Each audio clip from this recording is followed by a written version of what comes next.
দক্ষিণ কোরিয়ার একটি জনপ্রিয় ব্যান্ড বিটিএস, যার কিনা বহু ভক্ত রয়েছে বাংলাদেশে।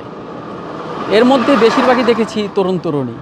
এই তরুণ তরুণীরা কিন্তু বিটিএসের সাথে দেখা করার জন্য বাংলাদেশের বিভিন্ন প্রান্ত থেকে তারা দক্ষিণ কোরিয়ার উদ্দেশ্যে রওনা দেয়। এটা কিন্তু আমরা দেখেছি, বিভিন্ন সময় কিন্তু উদ্ধারও হয়েছে।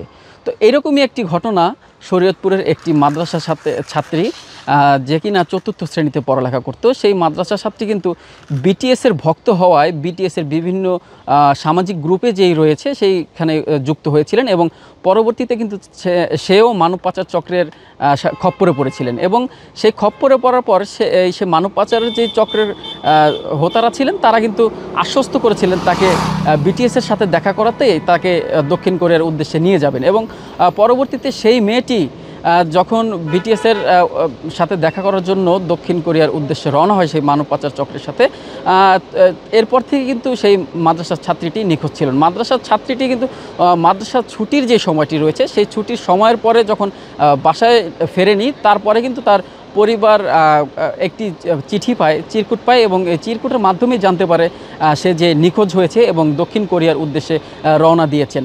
তবে এরপরে সেই চিরকুটটি নিয়ে পরিবার পালং মডেল থানায় যে একটি জিডি করেন এবং জিডি করার পরে পরবর্তীতে মাদারীপুরের যেই র্যাব রয়েছে র্যাব ৮, সেই র্যাব ৮কে কিন্তু জানানো হওয়ার পরে কিন্তু এই র্যাব ৮ তথ্য প্রযুক্তির মাধ্যমে কিন্তু সেই মেয়েটিকে উদ্ধার করে ঢাকার আজিমপুর থেকে। তবে ঢাকার আজিমপুর থেকে উদ্ধার করার পর র্যাব ৮ সেই মেয়েটিকে আবার নিয়ে আসে সেই মাদারীপুর ক্যাম্পে এবং সেখান থেকে কিন্তু সর্বশেষ তার পরিবারের কাছে হস্তান্তর করা হয়।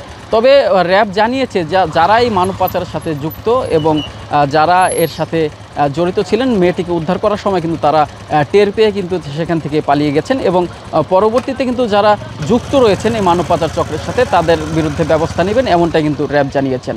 এই ছিল শরীয়তপুর থেকে সর্বশেষ।